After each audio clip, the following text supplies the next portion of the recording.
I'd like to welcome you on behalf of Dr. James Slater, the namesake of the James M. Slater, MD, Proton Treatment and Research Center, and Medical Center Administration. Charged particles were first confirmed in 1918 by Ernest Rutherford. He published his research in 1919, and he named them protons in 1920. Protons were first accelerated in the early 1930s by Ernest Lawrence in Berkeley, California. The first scientific paper that was published on the potential use of protons in treating cancer was published by Dr. Robert W. Wilson, a professor of physics at Harvard University. His title was The Radiological Use of Fast Protons. It was published in Radiology, which is a medical journal. That was 1946.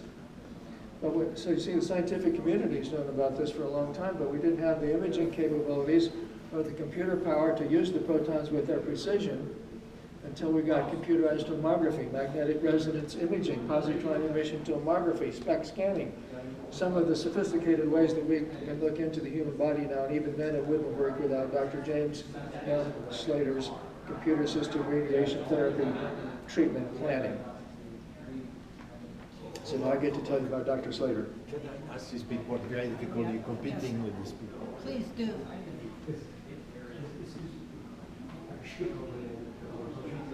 Dr. Slater was an older gentleman when he started medical school here. He was the father of 5. He liked family doctors. Somebody offered to help him with his tuition. He took him up on it. He graduated from this school of medicine in 1963. When it came time for him to choose a residency, he chose radiology because he was a physicist. He was interested in physics, and radiology uses physics. He did that in Los Angeles. He did additional work in Utah and Texas. And during Dr. Slater's radiology residency, he became extremely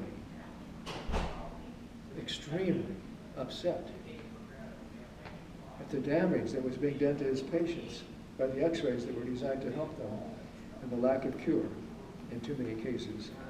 So during his residency, Dr. Slater said, I got so upset I was either going to change it or I was going to change residencies. He started developing beam shaping devices and patient immobilization systems to try to reduce the amount of damage that was being done to surrounding and connecting tissues.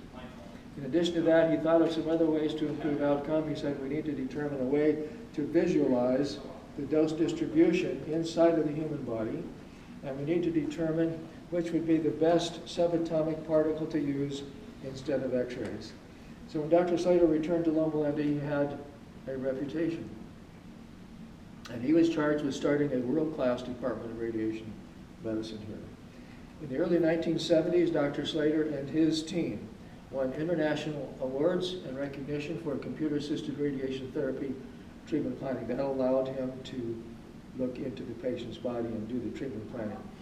Now that was done with diagnostic ultrasound, which was black and white and considered to be baby steps today. But it was a start. When computerized tomography became available, he went to Europe, rejected it. They were called ME head scanners. All they did was the head. We eventually got one at this institution. When General Electric came out with the first total body scanners in the 1970s, this institution purchased their second machine. We asked them if we could hardwire it into Dr. Slater's system. They said, okay, but if you damage the equipment, you'll have to pay to fix it. Dr. Slater's boss, Dr. Melvin Jenkins, says we'll do that.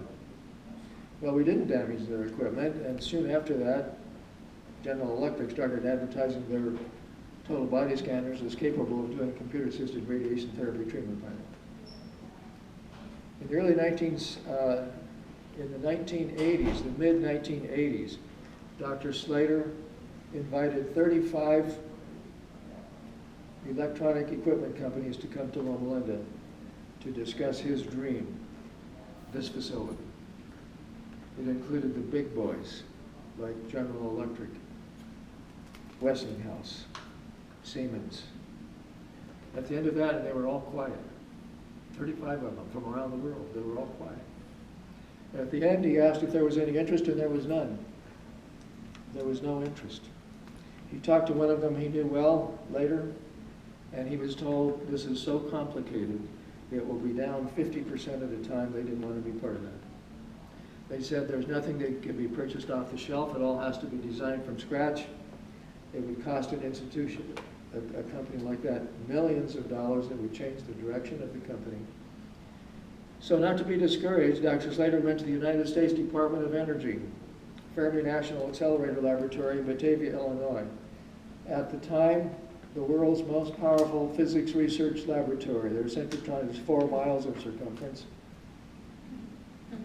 He talked to Phil Livedall, the deputy director, and Phil said that's what we wanted to do here in Chicago, but the doctors, you see, Batavia, Illinois is just outside of Chicago. The doctors here wanted to use neutrons, and there was an interest in neutrons at one time.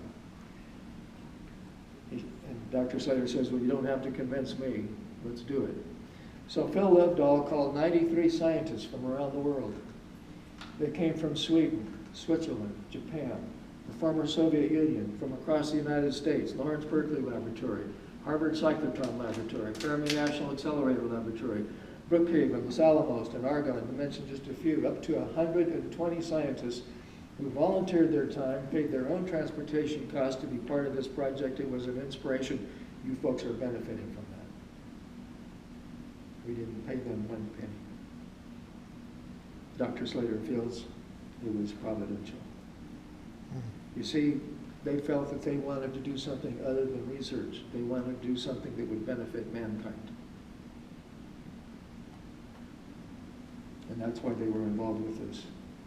Now, when this facility was opened in 1990, it was unique in the world in 4 different ways.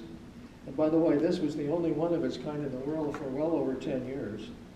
Now I understand there's 22 in this country, and there's others that are under construction in planning stages. Around the world, that may reach more than 100. And that was Dr. Slater's dream, that there could be at least 100 of them in the world. That looks like they're either in the planning stages or under construction or already in operation. We have now treated somewhere between 18,000 and 19,000 patients that have come from 49 countries. Okay, firstly, the only one in the world that was located in a hospital setting to treat cancer and other diseases. I say other diseases because we have treated wet macular degeneration, which is a major cause of blindness. We're not doing that now because ophthalmologists have a new way of treating that with injections. But we were doing it with success.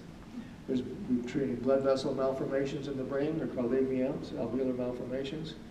There's been talk over the years of someday doing a non-invasive stereotactic pallidotomy for the treatment of Parkinson's disease. And more recent discussions about research funded by the United States Department of Defense that would help our wounded warriors get off of pain medications, narcotics. One of our doctors told me several years ago that we don't even know what all we're going to be able to do with this facility in time. Secondly, the only proton accelerator in the world being used to treat cancer, and that's a qualifying phrase because there are much bigger machines out there, that had enough energy to reach deep targets. I use the word target instead of tumor because a tumor is always a target, but a target is not always a tumor. A prostate gland, for example, is a target that is not a tumor. 250 million electron volts will penetrate almost 15 inches.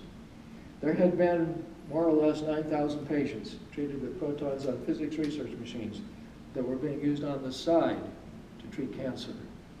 Thirdly, the only proton accelerator in the world with continuously variable energy, a significant improvement over all of the proton accelerators in the world. And we'll talk about that later.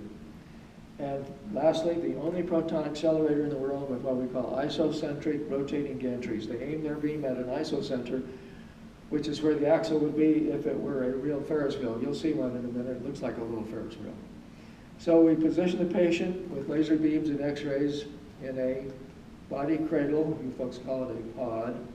The patient is positioned with laser beams and x-rays for precision treatments We place the target in the isocenter, which is where the axle would be, and then we hit that target with continuously variable energy from 2 and on rare occasions 3 different angles. I have a quotation I'd like to share with you. It was written by Dr. James Slater. And by the way, we just published this book. You're the second tour. Your predecessors just saw this a few minutes ago. This book we've been working on for well over 5 years. It's called Beam of Hope. The story of proton therapy. There's a flyer out here. They cost $16. That's what the cost is. That's how much it costs to make them. And they're available over in the Welcome Center. You go out the main entrance to Henderson Street, turn left, and it's on the right. It used to be our post office. It's now, and it says Loma University Health Welcome Center. This is the quotation. A medical particle accelerator of the sophistication required had never been built. At the time, the undertaking seemed so complex that it appeared to be almost impossible. The total system must be highly reliable, safe, precise, flexible for upgrades, efficient, and affordable. Flexibility was built into the system to allow for easy installation of upgrades and thereby keeping the total system current with cutting-edge performance indefinitely. That's really important in a hospital setting where equipment gets out of date. Sometimes in 5 years, sometimes in 10 years. This has been going on for 25 years. Dr. Slater's first estimate was $3 million. His second one was $39 million. When it was opened, it was $85 million. And today, with 25 years of upgrades, it's well over $250 million. It would probably cost $150 million to duplicate this somewhere else at this time, depending on local construction costs. Are there any questions here before we... Your name and how long you've been doing this? My name is Richard Schaefer. I am the institution's historian, and I've been taking people on tours for almost 50 years, but here, since this facility was open, I've probably done this 300 or 400 times, and I am still dazzled. Every time I see that synchrotron, you'll see what I mean. I wonder, how could this possibly happen? Yes? Is there a company that puts this all together for the newcomers to the field? Our industrial partner, called Optimus Technology, could build this somewhere else. How about all the new constructions that are going on and so on? Are they using? I'm sorry? How about the hospitals that are putting a new system in today? Are they using exactly the same? No. No, Hitachi makes a synchrotron, and that's located now in MD Anderson in Houston, Texas, has a Hitachi. I think the ones that are being built by the Mayo Clinic are synchrotrons. Most of them use cyclotrons because they cost a lot less money. The difference is the cyclotron has one energy, and they have to degrade the beam to get continuously variable energy. They can do that. It's just done a different way. One of the benefits of the synchrotron is that when it goes down for minutes to hours, where they go down for days. Because the device that's used to degrade the beam remains radioactive, and they can't go into its presence immediately. So there's a delay there. We, with the help of the Proton Therapy Cooperative Group, this is this organization of scientists from around the world, determined that the synchrotron is the best, and so that's why we have that. Any other questions? Yes. How long is the machine ever turned off completely, and how long does it take to get it up? It's turned off right now. Okay. That allows us to get in there. How long does it This take is to why get we it up don't- operational? Pardon? How long does it take to turn it on? If there's no problems or anything, typically about half an hour. They turn it down for our tours. They turn it down for maintenance, but usually it's running 24 hours a day. And when we're not doing patient care, they're testing testing and What's testing. the electric bill? Testing devices. I don't know the answer to that, but we generate our own electricity, and that saves us a lot of money. We're doing it from natural gas. We have two engines that, the same kind that power the C-130 Hercules. They generate our electricity here. But we have Edison backup, and we have 4 huge Caterpillar diesels that can be used when necessary. They come on automatically. And there's not enough electricity to power this if the electricity goes down, because we have to power elevators and we have to power cardiac monitors and ventilators, and so the priority is given to those. So on rare occasions, this will get shut down too. The beam is directed toward, through, actually, what I call a lead brick. It's not, I know it's not made out of lead. You know what I'm referring to? Yeah, I think it's like a carbon Yeah. block. But My question is, how come those do not stay radioactive after the emission of the beam going through them? well, that block that it's going towards, it's you know, it's underground a bit, so it's shielded.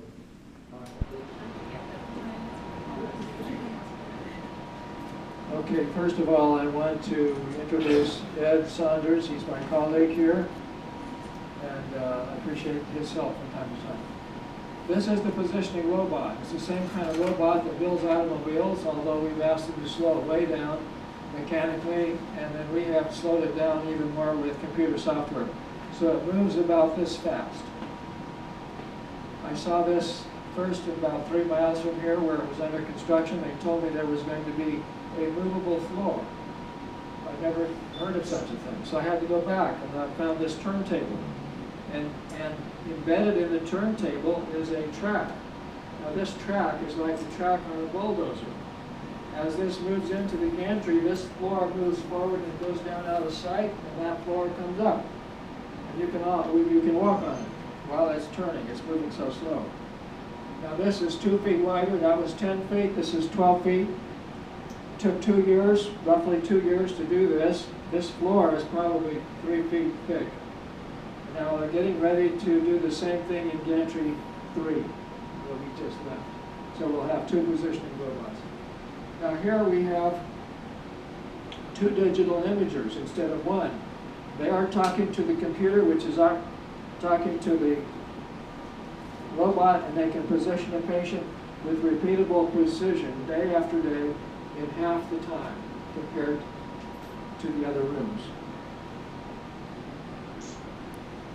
One of the benefits of this is that this can carry a patient who weighs up to 400 pounds. We would not be able to treat such a patient in the entries. This, we put the body cradle, the pod, on here, and in addition to 360 degrees coming at the patient from 360 degrees, this thing tips this way, and it twists this way, and it can tip this way. I mean, unlimited range of motion with this. Are there any questions here? Okay, as we walk out, I'd like to ask you to watch your step as you walk across the edge of the turntable. What is the time of the radiation? Is it 4 minutes? The time for the treatments is 2 to 3 minutes. typically 2 to 3 minutes. There's certain types of fields that take longer, but the average is 2 to 3 minutes. Does it depend on which gantry or? It depends on which gantry or which treatment room. Partly depends on what the treatment is for. There's certain types of things that require more radiation than others. We talked about beam shaping devices. We have 3 of them here. This one is so heavy, I'm going to lift it up, but I'm going to strain to do it. Now this is called an aperture.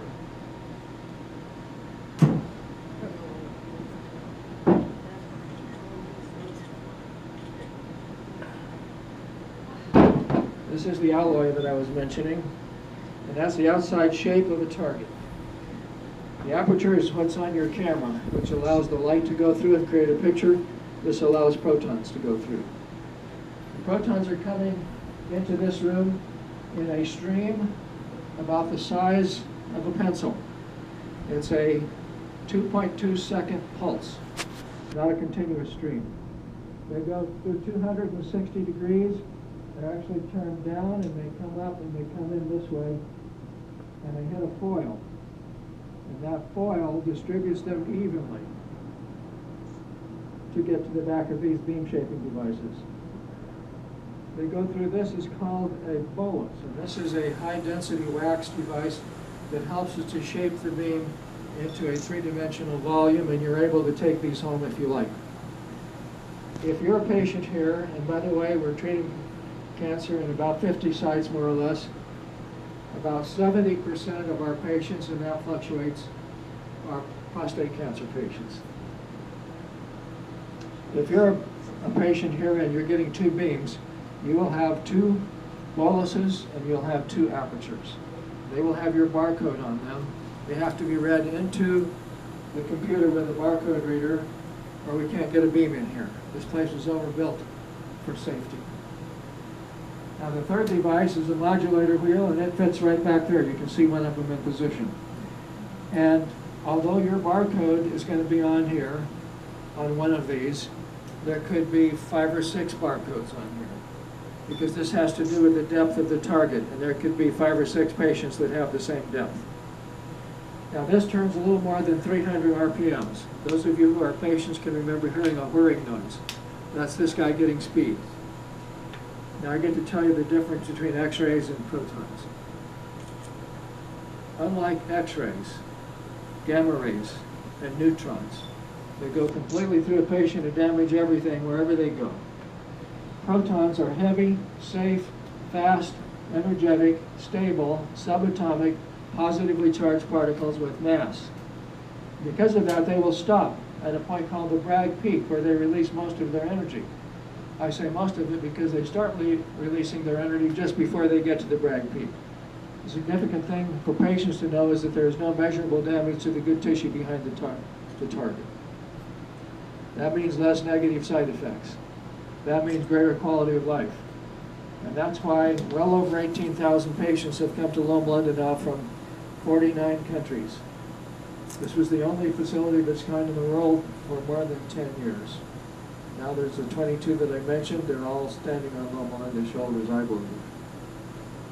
I believe that's a good conclusion. Okay, the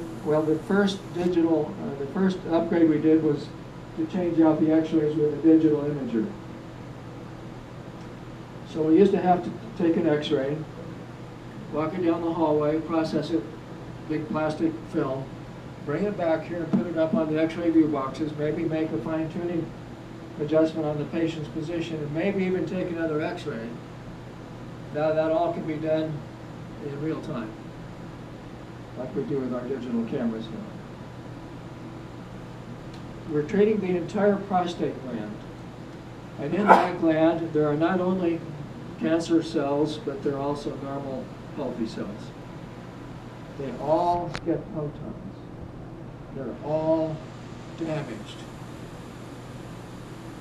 Now the good news is that the normal, healthy cells have a good healing mechanism. They start healing as soon as the protons stop coming. And some of them can be healed in as little as 6 to 7 hours. The bad news is for the cancer cells. We fractionate the dose. That means every time you come, you get a fraction of the total dose. By the time you've received the total dose, those cancer cells should either be killed or sterilized. And that's why it takes a little bit of time for the PSA numbers to come down. We're actually breaking the DNA chain, so they cannot continue to reproduce. Let me tell you something about the balloon. You've heard about the brotherhood of the balloon. It does at least two things. We've been talking about beam shaping devices. The balloon is a body shaping device. The water-filled balloon in the colon does two things. It moves a significant percentage of the colon away from the field of radiation, and it also compresses the blood vessels in the colon, so less of the blood vessels are being exposed to the radiation. Are there any questions here before we go on? Okay, we're going to go down to see the positioning robot. The first time I was able to show that, I told the group as I was leaving, now I'm going to show you the positioning robot, and they stayed here. I think they thought I was going to go get it and bring it back in here. No, you'll see that's not possible.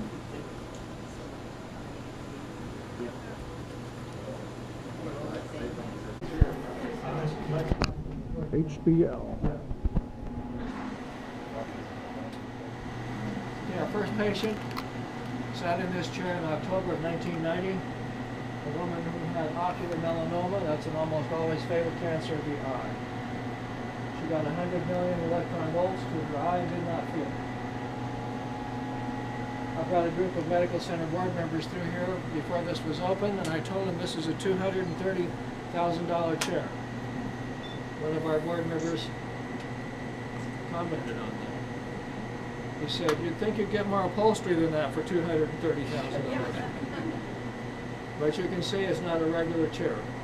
There's a bracket up here for a face mask and a bite block. So we're really serious about immobilizing the head. But you can turn your eyes inside of your head. So what do we do about that? We have a little light bar here. And there's a little flashing red light there. That light can move on the light bar, and the light bar can move around the nozzle. So it depends on where the target is as to where we position this light. So when the patient is looking at that light, the protons are going to hit the target.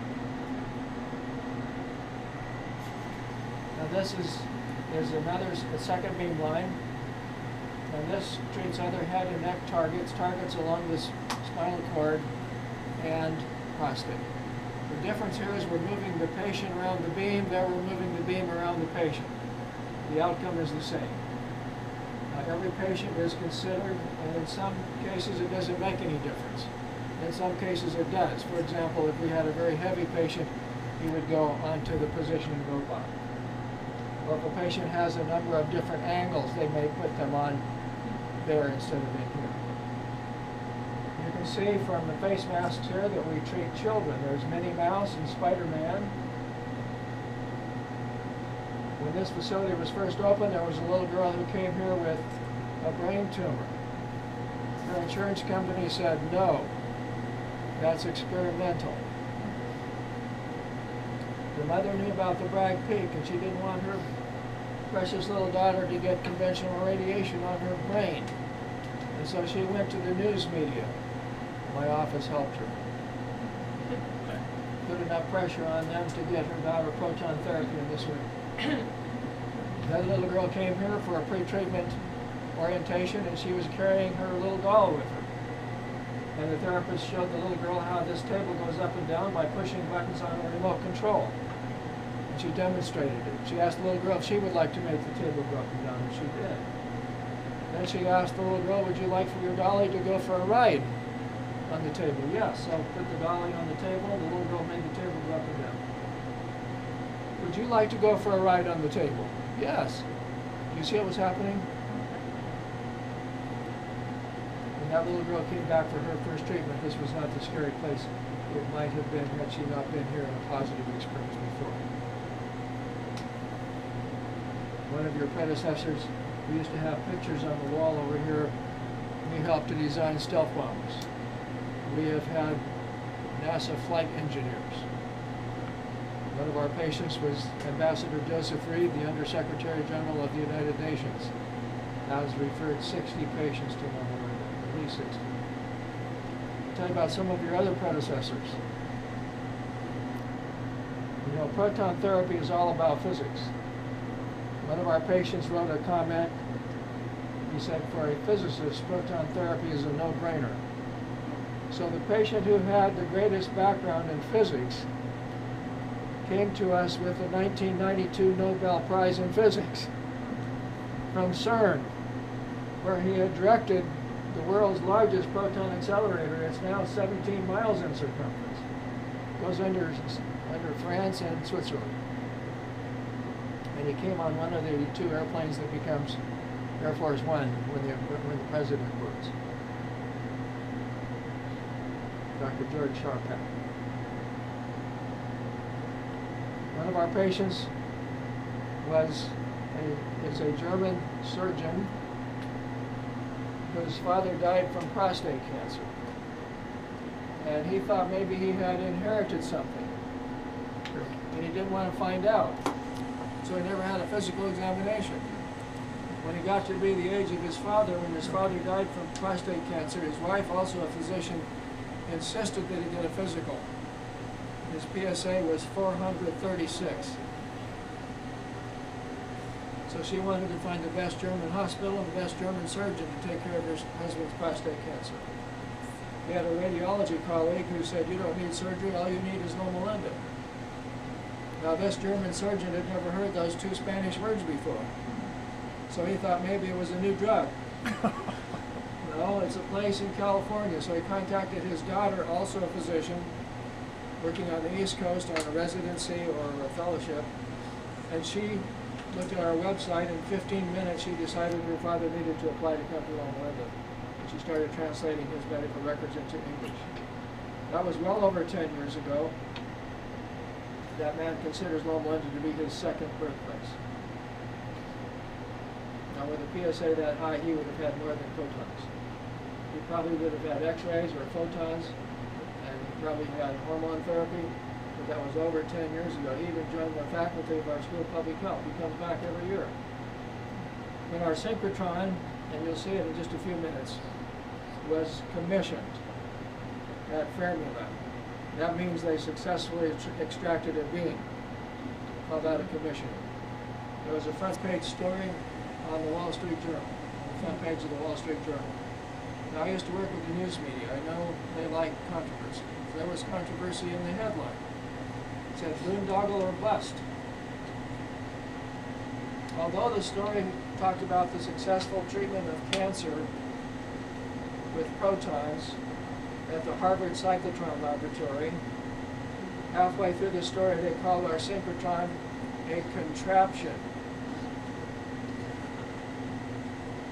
And at the end of the story, they interviewed a radiation oncologist from a major university medical center. He said, "It's a great physics research project, but some of the claims are lunatic." Asked if he would recommend such a facility for his university medical center. He said, "No way, it's going to be a white elephant. It's a waste of money." And he feared for the false hope they would give to future patients. Well, 17 years later, there's another story in the Wall Street Journal. It's all positive. Not a negative word in it. In fact, the theme of that story is that proton therapy is America's best kept secret in the war against cancer. They talked about 2 other facilities that had joined Loma and 2 others that were under construction, including MD Anderson in Houston. That's a major comprehensive cancer center in the world.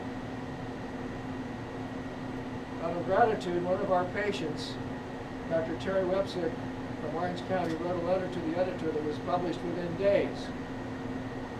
He thought the readers ought to know that he was an informed consumer, so he gave his background. He says, "I'm a graduate of the Yale University School of Medicine. I've done cancer research funded by the National Institutes of Health. I taught cancer biology to sophomore medical students." He named institutions and what they do for prostate cancer, including his own, University of California at Irvine. He said he had good insurance, would pay for whatever he chose. And he said, "I chose proton therapy at Loma University Medical Center." Are there any questions in here?